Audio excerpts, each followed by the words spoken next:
Hi everybody, what's up? Welcome back to my channel. My name is Juan, I am just one reader, and I am here with another recent reads video, which will be a short one because I only have two books that I want to share with you guys today. So the first one is DAmico Safina. This is a Mexican novel.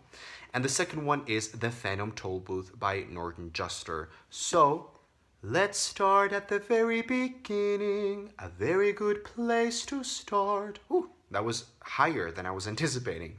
Very lyrical. Okay, so the first one is DAmico Safina. This is a Mexican novel by Luisa Reyes Retana.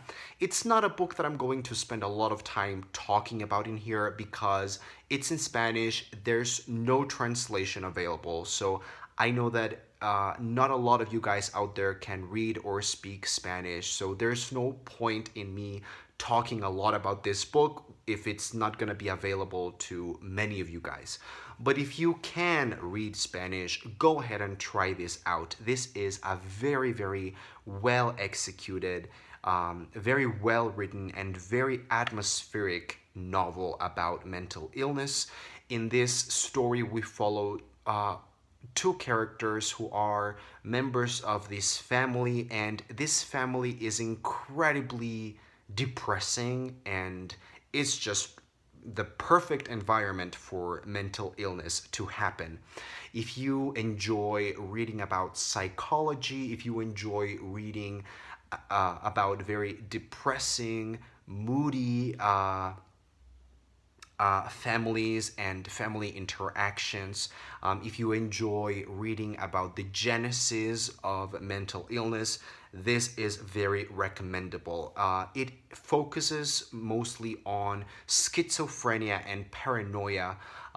Like I said, it's very atmospheric. It's the kind of atmosphere in which you feel like nothing good can come from it. Like there's no possibility of growth.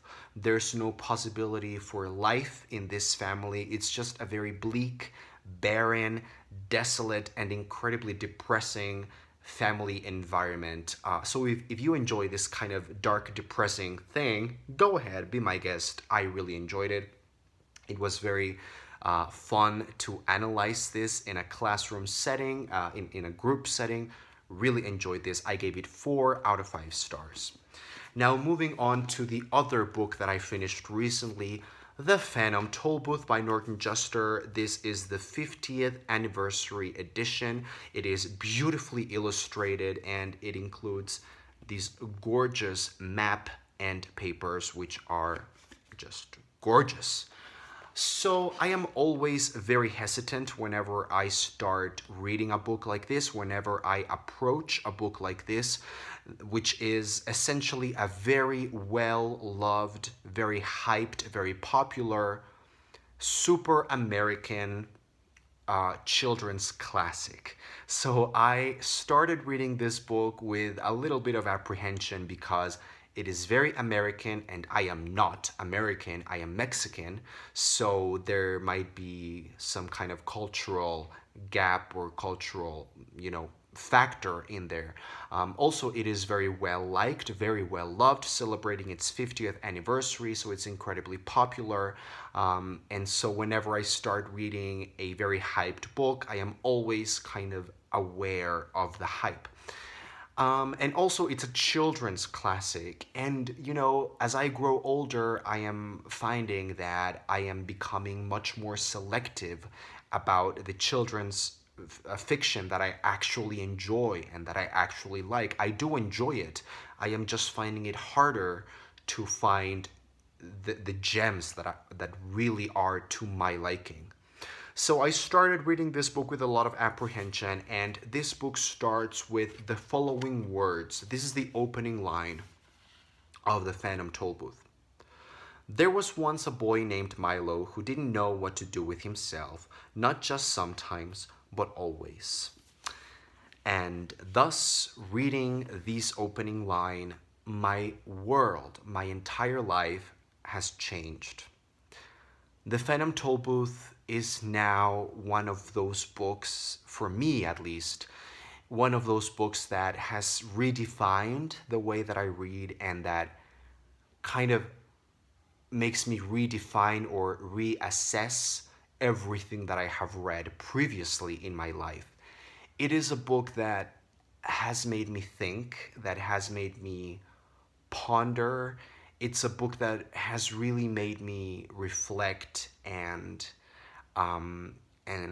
think, but it's also an incredibly joyous, vibrant, beautiful story, and more than a story, this is an experience. And I'm just gonna say it just like this is the best book that I've read this year, but it's also one of the best books that I've read in like forever, probably in my life. And it's a book that as I was reading it, I didn't want to let go of the story. I didn't want to finish the book.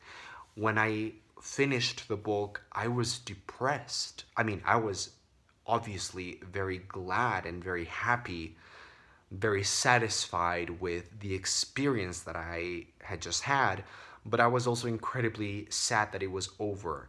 And that's the mark of a really amazing, life-changing book for me. I didn't want to let go of the characters. I didn't want to let go of the author's imagination. This is essentially the story of this boy, Milo, who gets unreasonably swept away into this magical land, and he meets a bunch of really quirky characters, and he discovers these places, these whimsical, wacky places with very like quaint and colorful things to discover, and he goes on a quest, and eventually he has to find his way back into reality. So in that regard, it is very similar to Alice in Wonderland, that kind of thing. This book is incredibly clever. It is incredibly intelligent. It has a lot of puns and jokes. What I loved the most about this book is how it plays with language. I love the English language because it's not my first language. It's not my mother tongue. It's my second language that I've learned over the years. And so because it's a language that I have had to learn instead of just having it, I'm really fond of the English language as an object of study.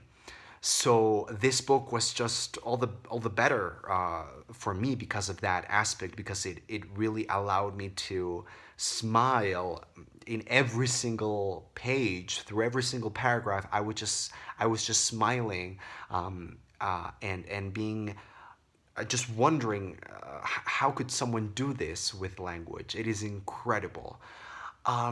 So in that regard, it is incredibly funny, it's incredibly clever and quirky, and like I said, it's filled with jokes and humor and puns.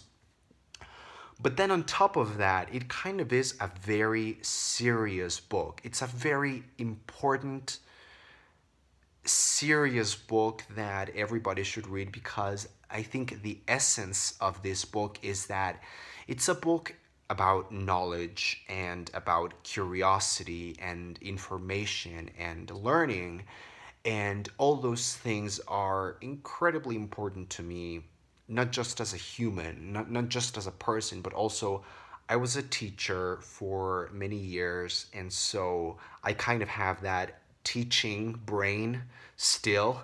And so reading about learning in this fashion was so incredibly exciting and so fun.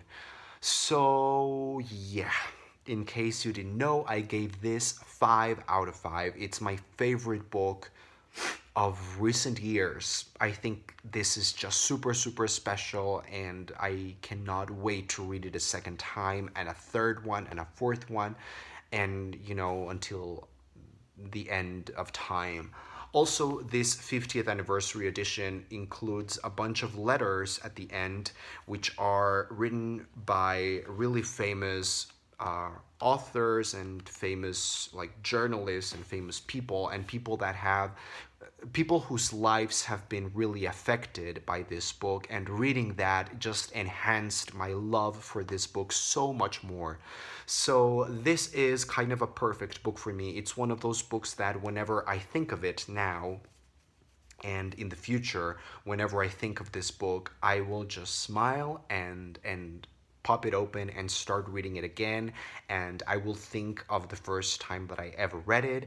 And whenever I can, whenever I have the power of giving this to any child around me, I will put this book in their hands. This is the type of book that we want to give to our children. This is that type of human legacy that children should have. But anyway, that was The Phantom Tollbooth by Norton Juster. Let me know what you think about it in the comment section down below. Thank you very much for watching. I am Just One Reader.